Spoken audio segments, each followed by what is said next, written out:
When they say Auroville is devoid of politics, they are completely lying to you, because Auroville is a motivated political camp. I have been researching into Auroville since 2017, and the Auroville Files has been an instrument in putting all the corruption in the public domain so that the government takes some action. But instead of accepting the truth and changing it, the Auroville lobby went on a spree to abuse me, to polarize me into groups, to call me some kind of a stooge of some group or political party that they don't like.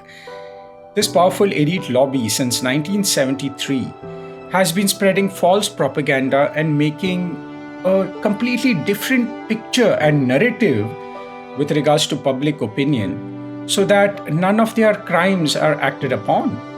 This is why Auroville, which is a haven of injustice, has never seen the light of day. They would do this to absolutely anyone. The whole narrative of the Hindutva movement and authoritarianism, and that whole thing comes out of Western thinking. That's the West paints Modi government like that. India doesn't necessarily paint it like that. So it's already a foreign narrative that has been adopted here.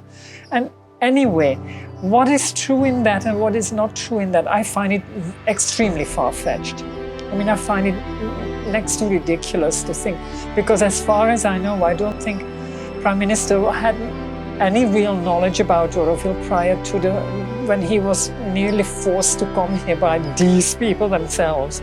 They thought so high of themselves, they couldn't go for anybody less to visit them except Prime Minister Modi. So they just went for it, and I think it wasn't on his radar at all before that moment. And they just, I mean, it's like they pressed Auroville in his face, like, look at this is important, you should find this important and do something.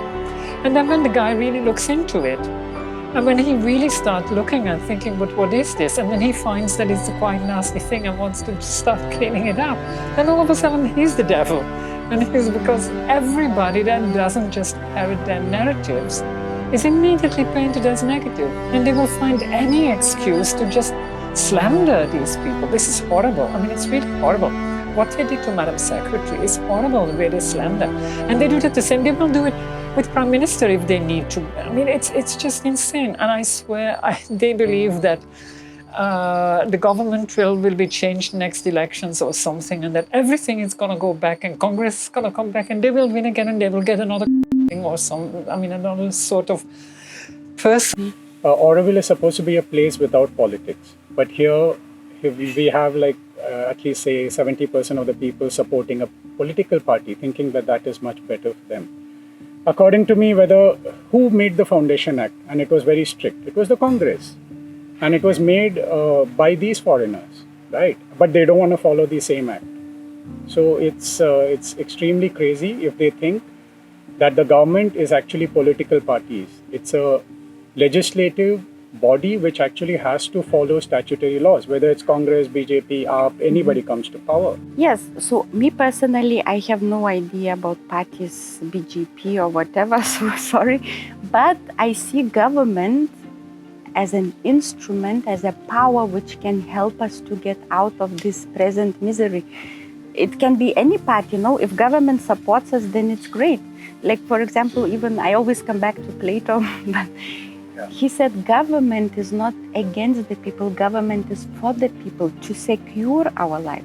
And we need to secure Auroville project. Because, now we live in anarchy, which Mother said once divine anarchy, but we skipped the divine and we left only anarchy, because to live in divine anarchy, we all have to have open psychic being and so on. So we live in anarchy, and even I wrote an article to Auroville tomorrow, that when I did some research on the situation in Auroville, we live actually really in a extreme libertarian society, even I would say right-wing society. And even I think which government would want to have a nest of right-wingers here?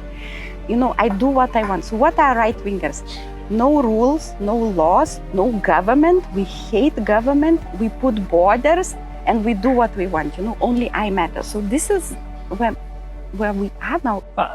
The point is that they went to get rid of the Shirobinu society, which they didn't like because the Shirobinu society and them had difficulties. And I mean, they were not doing Auroville the way that mother wanted. And I'm very willing to accept that there were lots of things that the Shirobinu society did wrong. And that they had internal politics that fueled whatever anger was happening here or whatever disagreements were here in Auroville. Of course, that will have happened, but still, they themselves ran to Delhi to just overturn that and just cried for help, and do something. I mean, there's never been no politics in Auroville. It's one big, humongous political kind of thing. Why was it so important that Prime Minister Shri Modi came here? Why was it important to them?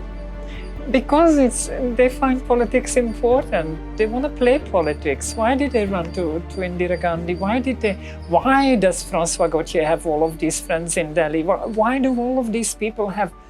they run up and down Delhi all the time. Does it mean that if there are criminals in a community, the government cannot take action on them? Are they above law?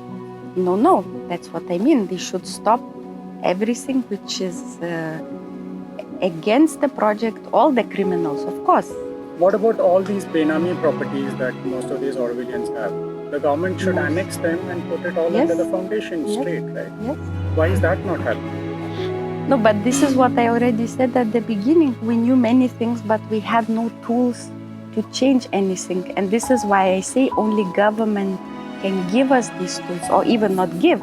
Government is an instrument which could bring justice. You know, there are so many unjust stories in Auroville where, like, somebody stole mental property, made videos of a woman and sold them.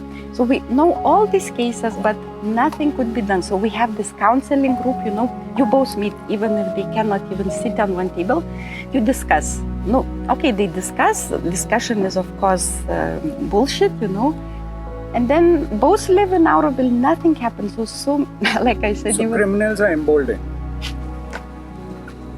I mean, I don't have any facts about real criminals, but what I mean, even these cases are criminal in a way, no?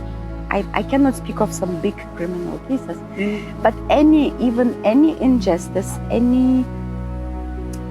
even let's say small criminal case had no consequences. That is why these people feel like in paradise,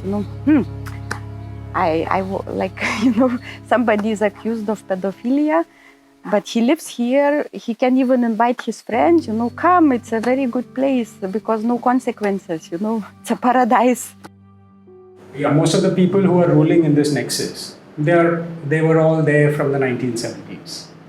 So we're not talking about youngsters. We're talking about old people who have the mindset of colonial Raj. And they have been ruling in Auroville. They have been ruling, destroying various locals and everything with specifically that mindset, which makes Auroville an anti-national colony, against India itself. Because they have the mindset. And they believe that every public officer is bakshish, it can be bought. And that is how they've been ruling for so far. And yes, for them being foreigners somehow give them protection because our government believes in Atiti Devo Bhava. And that is why so much of leeway has been given to such people. Arey chalta hai, chalta hai. Here the guests have become pests. The Indians somehow are enamored by these foreigners, and even it's new for us, it's a new animal, we do not know what to do, and somehow we, like being an Indian, we, rather than, usually as human being, if we do not, we either hate, we keep it away. We are a different creature, we embrace, we give respect, and in my view, the government is also doing the same. I mean, look at this guy who has gone to National Security Advisor and secured visas for criminals in Auroville. So some local officer has evidence, some proof, or upon which he acts and recommends to FRRO that this person should not be allowed in India, in Auroville. And then these radicals who are empowered, like you say, emboldened, can go reach to a Prime Minister, reach to a National Security Advisor, reach to an education minister by some back door and demand, in a very nice way, of course, by buttering them, by all sort of means, but somehow extract favorable decisions and trump the decision of a local officer. That's kind of criminal in a way.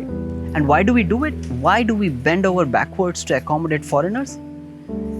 I do understand, but like our Prime Minister kind of said this from the premises of, I think, Red Fort, we need to decolonize.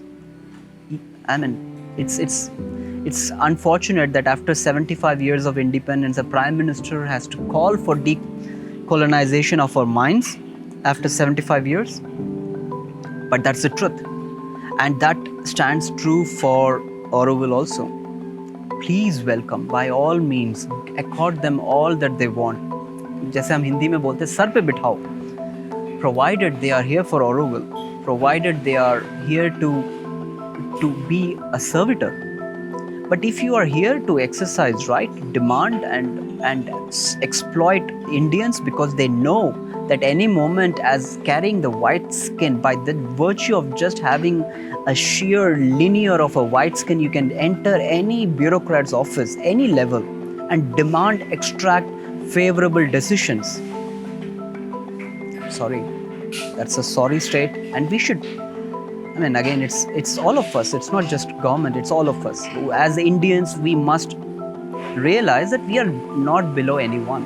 You know, let's have this parity in thought.